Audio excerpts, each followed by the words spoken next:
இதோ சீக்கிரமாய் வருகிறேன், அவனவனுடைய கிரியைக்கு தகுந்தபடி என்னோட கூட வருகிறது. இதோ நான் மரித்தேன், சதா சர்வ காலம் உங்களுக்காக உயிரிழக்கும் சொன்ன வரும். கடைசி நாட்களில் உண்மையாய் ஊழியம் செய்தவர்களுக்கும் உண்மையற்று ஊழியம் செய்தவர்களுக்கும் ஒரு வித்தியாசத்தை காண்பிக்கும் சொன்ன இயேசு கிறிஸ்துவின் ஈடு இணையிலான நாமத்தில் யாவருக்கும் வாழ்த்துக்களையும் நன்றியும் தெரிவித்துக் கொள்கிறேன்.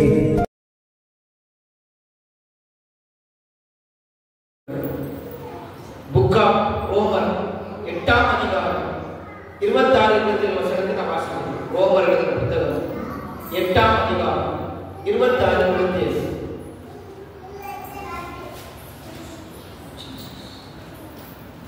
அந்தபடியே ஆவியானவர் நமது பலவீனங்களை நமக்கு உதவி செய்கிறார். நாம் ஏற்றபடி வேண்டிக் கொள்வது இன்னதென்று அறியாமல் இருக்கிறபடியால் ஆவியானவர் தாமே வாக்கு கடக்காத பெருமூச்சுகளோடு நமக்காக வேண்டுதல் செய்கிறார். ஆவியானவர் தேவனுடைய சித்தத்தின்படியே பரிசுத்தவான்களுக்காக வேண்டுதல் செய்கிறபடியால் இருதயங்களை ஆராய்ந்து பார்க்கிறவர் ஆவியின் சிந்தை இன்னதென்று அறிவார். தீர்க்க தரிசனத்தில் 2 விதமான காரியத்தை பார்க்க போறோம். சொல்லிக் கொடுத்தது தீர்க்க தரிசனத்தின் ஆவி அப்படின்னு ஒன்று இருக்குது, தீர்க்க தரிசனத்தின் ஜெப ஆவி ஒன்று இருக்குது. தீர்க்க தரிசனத்தின் ஆவி ஒன்று இருக்குது, தீர்க்க தரிசனத்தின் ஜெப ஆவி ஒன்று இருக்குது. அப்படின்னா தீர்க்க தரிசனத்தின் ஆவி, தீர்க்க தரிசனம், தீர்க்க தரிசனத்தின் ஜெப ஆவி. தீர்க்க தரிசனத்தின் ஆவி அப்படின்னு எல்லாரும் மேலே இறங்கும். யோவேல் 2:28, அப்போஸ்தலர் 2:17 மாமிசமான யாவர் மேலும் என் ஆவியை நான் ஊற்றுவேன், உங்கள் குமாரரும் உங்கள் குமாரத்திகளும் தீர்க்க தரிசனம் உரைப்பார்கள், இதோ உங்கள் மூப்பர்கள் சொப்பனங்களை காண்பார்கள், வாலிபர்கள் தரிசனங்களை காண்பார்கள், என் ஊழியக்காரர் மேல் என் ஊழியக்காரர்களின் ஆவியை ஊற்றுவேன் என்று கர்த்தர் சொன்னார். இங்கே ரோமர் 8:26-27 வாசிக்கும் போது நாம் வேண்டிக் கொள்வது என்னதென்று நாம் அறியாத போது ஆவியானவர் நம்மை வாக்கு கடனாக பெருமூச்சோடு நமக்காக விண்ணப்பம் பண்ணுகிறார். ஆண்டவருடைய வசனம் சொல்லுது, ஆவியானவர் நம்முடைய தேவனுடைய சித்தத்தின்படி பரிசுத்தவான்களுக்கு வேண்டுதல் செய்கிறபடியால் இருதயங்களை ஆராய்ந்து பார்க்கிற ஆவியின் சிந்தை இன்னதென்று அறிவார். 2 விதமான காரியத்தை பார்க்க போறோம். தீர்க்க தரிசனத்தின் ஆவி, தீர்க்க தரிசனத்தின் ஜெப ஆவி. 2 விதமான ஆவி. ஒன்று தீர்க்க தரிசனத்தின் ஆவி, இது எல்லாருக்குமே செயல்படுற ஆவி. தீர்க்க தரிசனத்தின் ஆவி எல்லாருக்கும் செயல்படுகிற ஆவி. நிறைய பேர் தீர்க்க தரிசனம் சொல்லுவாங்க, நிறைய பேர் தீர்க்க தரிசனம் சொல்லுவாங்க, வெளிப்பாடு சொல்லுவாங்க. தீர்க்க தரிசனத்துல தீர்க்க தரிசனம் வரம் இருக்குது, தீர்க்க தரிசனம் ஒரு அபிஷேகம் இருக்குது, தீர்க்க தரிசனம் ஒரு அழைப்பு இருக்குது.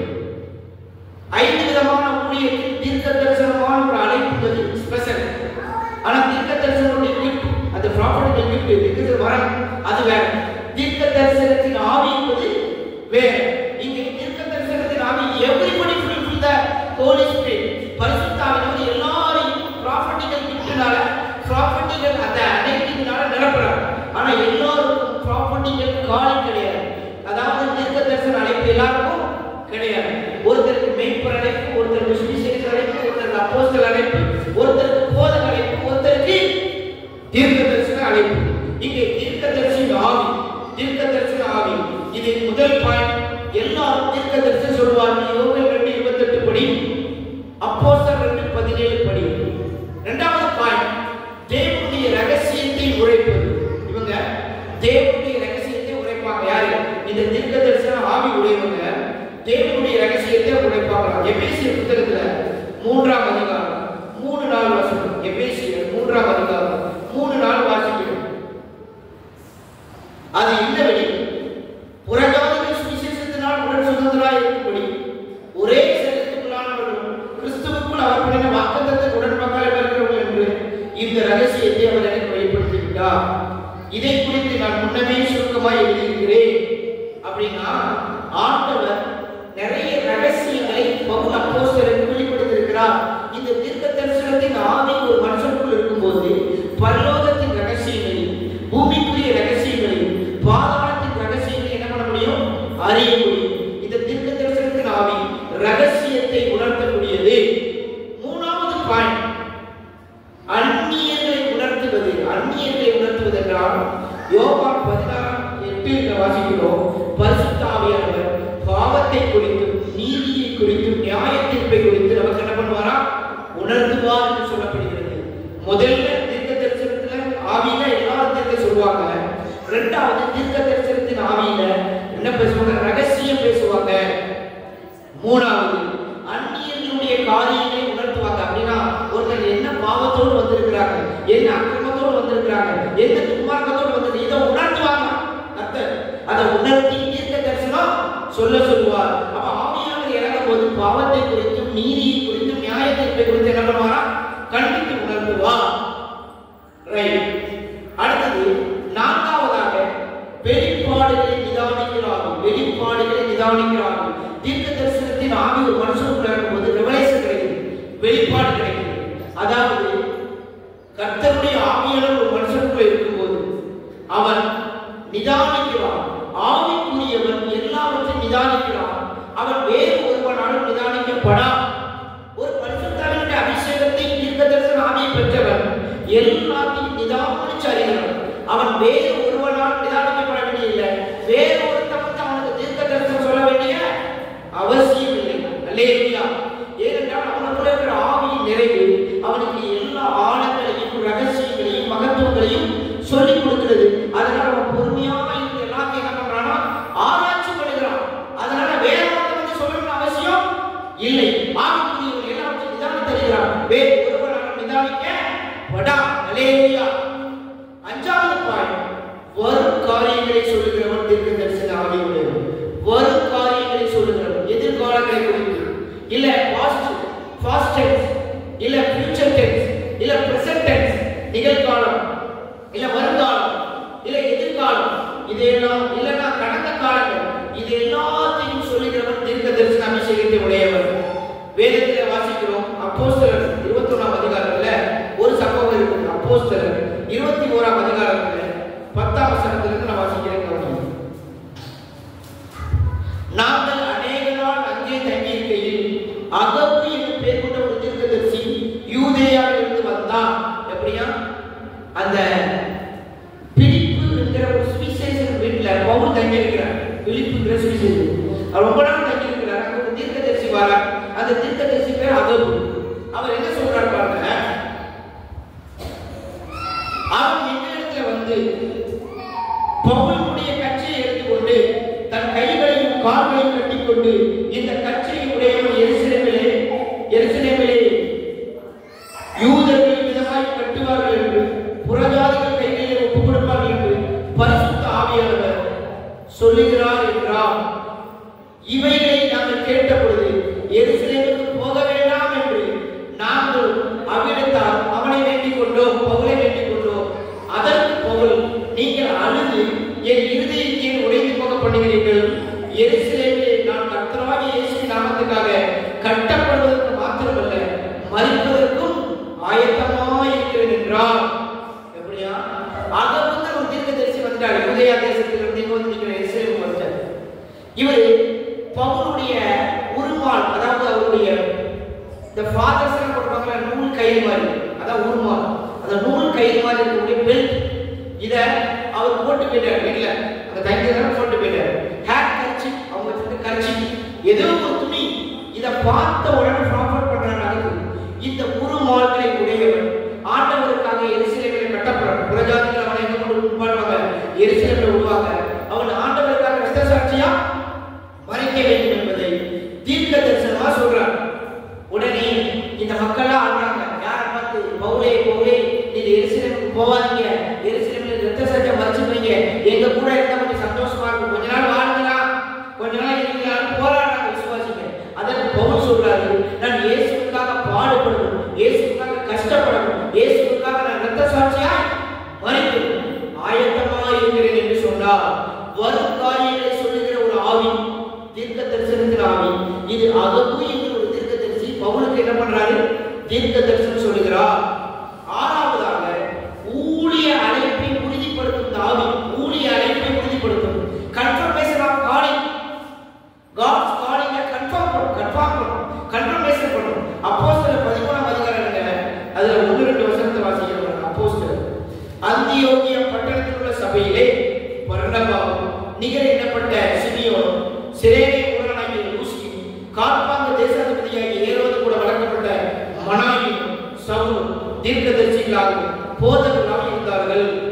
அவர்கள் கர்த்தருக்கு ஆராதனை செய்து உபவாசித்துக் கொண்டிருக்கிற போது பர்னபாவையும் சவுலையும் நாம் அழைத்த ஊழியத்திற்கு அவர்களை பிரித்து விடுங்கள் என்று பரிசுத்த ஆவியானவர் திருவுளம் பற்றினார். முதல்ல தேவனுடைய சபை உருவான இடம் எருசலேம். 120 பேர் உருவாக்க 120 பேர் வச்சு மார்க் என்னும் பேர் கொண்ட யோவான் வீட்டில் தான் சபை ஆரம்பிக்குது. அந்த மார்க் என்னும் பேர் கொண்ட யோவான் வீட்டில் தான் லாஸ்ட் சப்பர், அந்த திருவிருந்து, அதாவது ராபோஜனம் சொல்லப்பட்ட ராபோஜனம் நடந்துச்சு.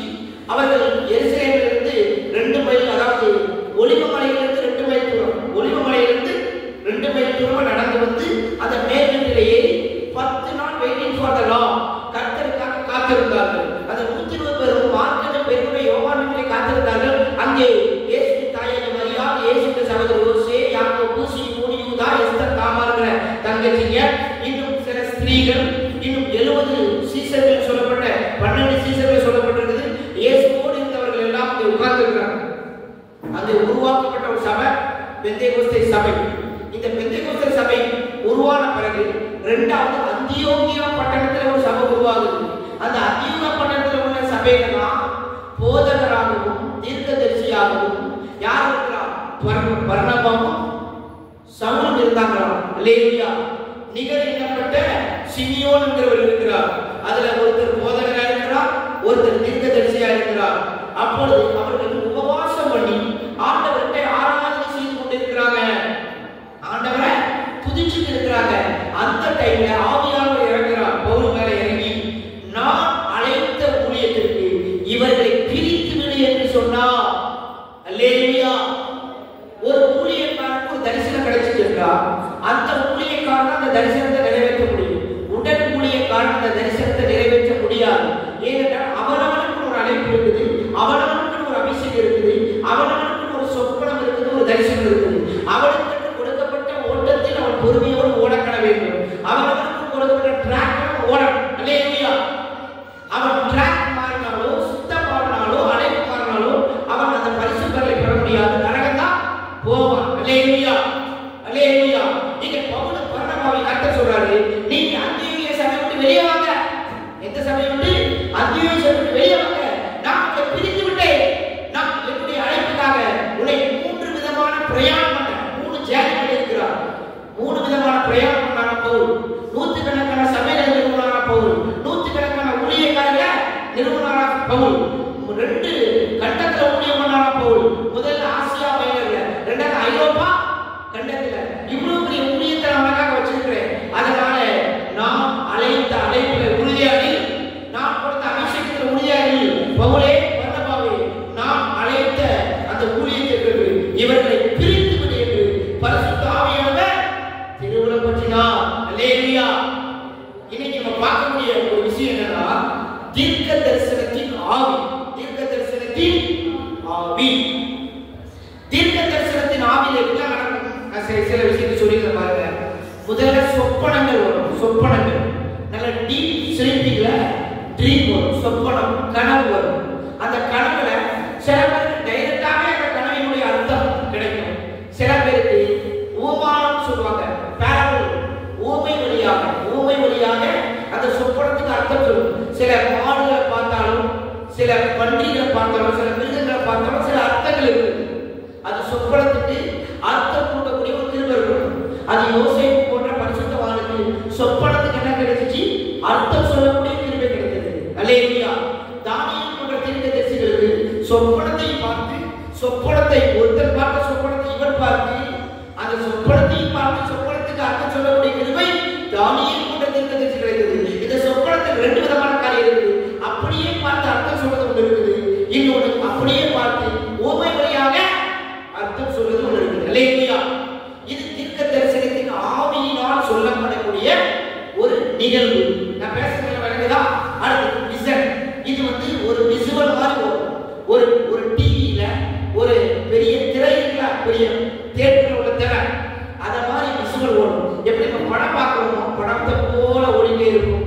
இது விசுவல், இது தரிசனம். தரிசனம் வைக்கப்பட்டிருக்கிறது. அது பொய் சொல்லாது, அது தாமதித்தாலும் நிறைவேறும். நீ அதற்காக காத்து என்று ஆபமும் தீர்க்கதரிசி சொல்லுகிறார். தரிசனம் வைக்கப்பட்டிருக்கிறது, அது நிறைவேறும். அல்லேலூயா. தரிசனம் தந்தவர் மரமா, தரிசனத்தை நிறைவேற்ற வல்லவராக இருக்கிறார். ஆனால் தரிசனத்தை நிறைவேற்றுவது யார் மேல உள்ளது? என் மேலையும் உங்க மேலே உள்ள கடமை. தரிசனத்தை வித்து போட்ட நூற்றுக்கணக்கானவர் எனக்கு தெரியும். தரிசனத்தை வாங்கின நூற்றுக்கணக்கானவர் தெரியும். இறுதியிலே அவர்கள் நிலைவரப்படவில்லை. அவங்க நிலைவரப்படல. அந்த அழைப்பு விட்டு போயிட்டான். அந்த தீர்க்க தரிசன வரத்தை விட்டு போயிட்டான். அவங்க கொடுக்கப்பட்ட ஊழியத்தை விட்டு போயிட்டான். இரத்த சாட்சியை வரைக்கக்கூடியதை விட்டு போயிட்டான். அப்போஸ்தலருடைய அழைப்பு விட்டு போயிட்டான். 2002 இருந்து பார்க்கிறேன். ஆனால் தரிசனம் கொடுத்தவர் அவர் பொய்யுடையவர் அல்ல, அவர் உண்மை உள்ளவர். ஆனால் தரிசனத்தை நிறைவேற்ற யார் கையில் இருக்குது? என் கையிலையும் உங்க கையில் இருக்குது. அதற்காக போராடணும், உபவாசிக்கணும், ஜெபம் பண்ணணும், அதற்காக சாட்சியா வாழ வேண்டும். அல்லேலூயா. அடுத்து ஆடியபிள் வாய்ஸ், கர்த்தருடைய சத்தத்தை கேட்டால் கேட்கிறது ஒரு தீர்க்க தரிசனத்தின் ஆவி. எலியா போன்ற பரிசுத்தவான்கள் கர்த்தருடைய சத்தத்தை கேட்டார்கள். மோசே போன்ற பரிசுத்தவான்கள் கர்த்தருடைய சத்தத்தை கேட்டார்கள். தேவனுடைய மெல்லிய சத்தம் என்று வேதம் சொல்கிறது. அல்லேலூயா. 2 ராஜாக்கள் புத்தகம் 1 ராஜாக்கள் புத்தகத்தை வாசித்தா எலிசாவை குறித்து எலியாவை குறித்து சொல்லப்படும் போது ஆண்டவருடைய மெல்லிய சத்தம் வானத்திலிருந்து தொனித்தது. அதை கேட்டார்களா? இதோ மோசே சீனாய் மலையில் இருக்கும்போது இடி முழக்கத்தின் சத்தத்தை கேட்டார். அல்லேலூயா. தண்டர்சம், ஒரு இடி முழக்கத்தின் சத்தத்தை கேட்டு அது இடியை போல மின்னலை போல அந்த மலையெல்லாம் பயங்கரமாய் தண்டர் சவுண்ட்ல வந்ததை பார்த்தா கேட்டார். அப்போ அந்த ஆடியபிள் வாய்ஸ், தேவனுடைய சத்தத்தை கேட்கக்கூடிய காது, தேவனை தரிசிக்கக்கூடிய கண்கள், தேவனுடைய சொப்பனங்களை பார்க்கக்கூடிய கண்கள், இது எல்லாமே தீர்க்க தரிசனத்தின் ஆவிக்குள் வரக்கூடிய ஒரு கிருபை. அல்லேலூயா. அல்லேலூயா. அடுத்து இன்ஸ்பிரேஷன், உணர்த்தப்படுதல் என்று சொல்லுவோம். உணர்த்தப்படுதல் பிரேயர் பண்ணிட்டே இருக்கும்போது நம்முடைய இருதயத்துக்குள்ள ஒரு சர் வந்து ஒரு வேளா சர்னு வரும். ஒரு ஒரு ஒரு விஷயத்தை கர்த்தர் பேசுவார், நம்ம இருதயத்தை பொளந்துட்டு வெளியே வரும். எப்படி ஒரு அணுகுண்டு ஒருத்தரை ஒரு துப்பாக்கி வச்சு சுடும்போது ஒரு அணுகுண்டு புடைச்சிட்டு வெளியே போதும், அது போல கர்த்தருடைய வார்த்தை இந்த இருதயத்தில் புடைச்சிட்டு பின்னாடி பொதுவோடு வெளியே போகும். அதான் இன்ஸ்பிரேஷன், உணர்த்தப்படுதல் சொல்லுவோம். உடல் உள்ளவன் இல்லையோ என்று கர்த்தர் கேட்கிறார். அல்லேலூயா. அந்த உணர்த்தப்படக்கூடிய ஒரு வார்த்தை இது தீர்க்க தரிசனத்தின் ஆவியினால் உண்டானது. அப்ப உணர்த்தப்படுதல் நல்ல கவனிக்கணும். ட்ரீம், சொப்பனம், விசன், தரிசனம். அடுத்து ஆடியபிள் வாய்ஸ், கர்த்தருடைய சத்தம். அடுத்தது உணர்த்தப்படுதல், இன்ஸ்பிரேஷன். இது எல்லாமே ஆவியானவரால் ஒரு மனுஷனுக்கு அளிக்கப்படக்கூடிய கிருபை. அல்லேலூயா. இது தீர்க்க தரிசனத்தின் ஆவி. ஒரு தீர்க்க தரிசனத்தின் ஆவி எப்படி இறங்குது, ஒரு தீர்க்க தரிசனத்தின் அபிஷேகம் எப்படி இறங்குது. ஒரு ப்ராப்பர்ட்டிகள் பெற்றிருக்கு. இந்த ஆவியிலே பயங்கரமானது என்னன்னா ஸ்பிரிச்சுவல் டிராவல் சொல்லுவோம். ஸ்பிரிச்சுவல் ரேப்ல போறது. அதாவது ஒரு மனுஷனுடைய ஆவி அவனுடைய ஆவியிலிருந்து வெளியே வந்துடும். அவனுடைய பாடி டெட் பாடி மாதிரி கிடக்கும். அவனுடைய ஆவியை கர்த்தர் எடுத்துட்டு போய் ரேப்ல கொண்டு போவார். ஸ்பிரிச்சுவல் ரேப் சொல்லுவாங்க. ஆவிக்குரிய மண்டலங்களை கொண்டு போவார் கர்த்தர். ஒன்றை எவனுக்கு கொண்டு போலாம், இல்ல எர்த்துல எங்கேயாவது கொண்டு போலாம், இல்ல நெருப்பு கொண்டு போலாம், நரகத்துக்கு கொண்டு போலாம், இல்ல பரலோகத்துக்கு கொண்டு போலாம், இல்ல உலகத்தின் திசைகளுக்கு கூட கர்த்தர் கொண்டு போலாம். யாருக்கு தெரியும்? அல்லேலூயா. நானும் கர்த்தரை தரிசித்துக் கொண்டிருக்கும் போது செத்தவனை கொண்டு யோவான் சொல்லுகிறார். தானியேல் தீர்க்கதரிசி அவர் தேவனுடைய தரிசனத்தை பார்க்கும் போது அவர் கை கால் தனியா கால் தனியா உடைந்து போய் அவருக்கு கையிலாம் கொடுக்க ஒருத்தரை தேடினார். அவருக்கு சப்போர்ட் பண்ண ஒருத்தரை தேடினார். அல்லேலூயா. இதோ எருசலேம் தேவாலயத்தில் நடக்கக்கூடிய அருவருப்புகளை பாபிலோன் தேசத்திலே வாழ்ந்து கொண்டிருந்த எசேக்கியேல் தீர்க்கதரிசிக்கு கர்த்தர் வெளிப்படுத்தினாராம். எசேக்கியேலே ஒரு உச்சிமுடியை பிடித்துக் கொண்டு நான் உன்னை கொண்டு போறேன் கர்த்தர் கொண்டு போனார். கொண்டு போய் அங்கே நடந்த அருவருப்புகளை கர்த்தர் காமித்தாராம். ஒரு பெரிய தேவாலயத்திலே சுவர் விட்டு அந்த சுவருக்குள்ளே இதோ 24 மூப்பர்களும் தேவாலயத்துக்கு விரோதமாய் எருசலேமுக்கு விரோதமாய் கள்ளத்தனமான பிளான் போடுகிறார்கள். இவர்களை நீ பார்க்கிறாயே, இதோ பெனாயாவின் குமாரன் பெலத்தியரும் எசனியாவின் அவருடைய குமாரனும் சேர்ந்து இந்த பிளான் போடுகிறானே, இவர்களுக்கு விரோதமாய் நீ தீர்க்க தரிசனம் சொல் என்று கர்த்தர் சொன்னார். அல்லேலூயா. பெனாயாவின் குமாரனாகிய பெலத்தியருக்கு விரோதமாய் எசேக்கியேல் தீர்க்கதரிசி ஆவியில் நின்று அவர் தீர்க்க தரிசனம் சொன்னார். பெனாயாவின் குமாரன் பெலத்தியரே, நசரேயனாகிய இயேசுவின் நாமத்தில் செத்து விழு என்று சொன்னவனே, அவன் செத்து விழுந்தான் என்று வேதம் சொல்கிறது.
தீர்க்க தரிசனத்தின் ஆவி அது எல்லாரையும் நிரப்பணும்.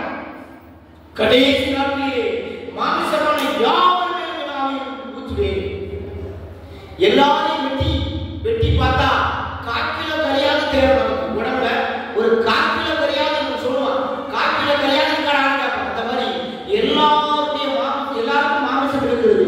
மாமிசமான யாவர் மேலும் ஆவியை ஊற்றுவேன். உன் குமாரத்தை தீர்க்க உழைப்பார்கள். இதோ வாழ்வு தரிசனங்களை காண்பார்கள். என் கூப்பர்கள் சொப்பனங்களை காண்பார்கள். என் ஊழியக்காரர் மேலே ஆவியை ஊற்றுவேன். அவர்கள் தீர்க்க தரிசனம் உழைப்பார்கள். அல்லேலூயா. அப்போ ஒரு தரிசனம் பார்க்கிற கண், சொப்பனம் பார்க்கிற கண், உணர்த்தத்தக்கதான உணர்வுள்ள இருதயம், ஆவியிலே பிரயாணம் பண்ணக்கூடிய அந்த கிருபை, அடுத்தது தேவனுடைய சத்தத்தை கேட்கக்கூடிய அந்த காது, இதெல்லாம் தீர்க்க தரிசனத்தின் ஆவியிலே உண்டாகக்கூடிய ஒரு கிருபையா இருக்கிறது. தீர்க்க தரிசனத்தின் ஆவி தீர்க்க தரிசனத்துக்குள் அடக்கப்பட்டிருக்கிறதா? எப்படியா? தீர்க்க தரிசனத்தின் ஆவி தீர்க்க தரிசனத்துக்குள் அடக்கப்பட்டிருக்கிறது. எல்லா தீர்க்க தரிசனத்தையும் எல்லா இடத்தையும் சொல்ல முடியாது. எல்லா தீர்க்க தரிசனத்தையும் எல்லா இடத்தையும் சொல்ல முடியாது. ஏன் அப்படின்னா கர்த்தர் சொல்லுவார், இதை முத்திரை போடு, இதை முத்திரையாக நீ வச்சிருக்கிற, இதை முத்திரையை உடைக்கிற ஒரு காலம் வரும், அப்பொழுது முத்திரையை உடைக்கிறார். அல்லேலூயா. சில ஊழியக்காரர்கள் ஒரு வார்த்தை சொல்லுவார், ஆனா அதை சொல்லக்கூடாது பார். சில நேரம் அடக்கும் பார், சில நேரம் தைரியம் சொல்ல அப்படின்பார். அப்போ தீர்க்க தரிசியின் ஆவி தீர்க்க தரிசிக்குள்ள அடைக்கப்பட்டிருக்கு. அப்படின்னா அதை அடக்கி ஆள முடியும். அதை சொல்வதும் சொல்லாதது யார் கையில் இருக்குது? தீர்க்க தரிசி கையில் இருக்குது. அல்லேலூயா. கர்த்தர் சொல்லுவாரு, தைரியமா சொல், காலூன்றி நின்று சொல், நீ எவருக்கும் பயப்படாதே, இதோ நம்ம கூட சொல்ல முடியுமா? அப்ப சொல்லிடணும். இல்ல நேரம் அடக்கு, நான் சொல்ற நேரம் வர தாமதம் பண்ணி நான் உனக்கு அந்த சீலை பிரேக் பண்ண போறேன், இந்த முத்திரையை நான் உடைக்க போறேன் அப்படி கர்த்தர் சொல்லும் போதுதான் அந்த காரியத்தை செய்யணும். அல்லேலூயா. அதனால தீர்க்க தரிசனத்தின் ஆவியாக மாற்றிக்கணும். தவறுக்குள்ள ஆத்துமா அவனை மாற்றிக்கணும். மான்கள் நீரோடை மாற்றித்து கதமா போல என் ஆத்துமா கர்த்தர் மேலே வாஞ்சித்து கதறுகிறது. சங்கீதக்காரர் 42 சங்கீதத்தில் சொல்றாரு. அதனால வாஞ்சி உள்ளபடி வேணும், தாகம் உள்ளபடி வேணும், அவன் மேல ஆவி இறங்கும். அல்லேலூயா. தாகம் உள்ளவன் மேலதான் ஆவி இறங்குமா. ஆண்டவர் நமக்கு அப்படிப்பட்ட கிருபையை தருவார், அப்படிப்பட்ட இரக்கத்தை தருவார். அப்ப தீர்க்க தரிசனத்தின் ஆவி தீர்க்க தரிசிக்குள் அடங்கி இருக்கிறது. தீர்க்க தரிசனத்தின் ஆவி தீர்க்க தரிசியாய் நம்ம மேல இறங்கும். அது தரிசனக்கான், சொப்பனக்கான், உணர்த்தப்படும், கர்த்தருடைய சத்தத்தை கேட்கும். கடைசியா உன்னதமான ஒரு அனுபவம் ஆவிக்குரிய மண்டலங்களுக்குள்ள எங்களை கொண்டு போய் சேர்க்கும். நம்முடைய பாடி தனியாக இருக்கும், நம்முடைய ஸ்பிரிட் தனியாக இருக்கும். நம்முடைய ஆவி போய் எல்லா காரியங்களையும் அக்கு வேற ஆணி வேற ஆராய்ந்து பார்த்து நம்ம மேல அபிஷேகத்தை கண்டு தந்தா அதனுடைய நிகழ்வுகளை, எதிர்காலங்களை, திட்டங்களை, தீர்மானங்களை கர்த்தர் நமக்கு காமிப்பார். அல்லேலூயா. அதனால ஆவிக்குரிய கண்கள் திறக்கப்பட வேண்டும். அல்லேலூயா. தாகமுள்ளவர்கள் தண்ணீரை ஊற்றுவேன் என்றீ, வறண்ட நிலத்தில் ஆறுகளை ஊற்றுவேன் என்றீ. தாகமுள்ளவர்கள் தண்ணீரை ஊற்றுவேன் என்றீ, வறண்ட நிலத்தில் ஆறுகள் ஊற்றுவேன் என்றீ. ஊற்றுமையா உங்க வல்லமையை, ஊற்றுமையா உங்க அக்கினியை, தாகத்தோடு காத்திருக்கிறேன், நான் தாகத்தோடு காத்திருக்கிறேன். மச்சமான யாவமே ஊற்ற வேண்டுமே,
கேட்கிறவர்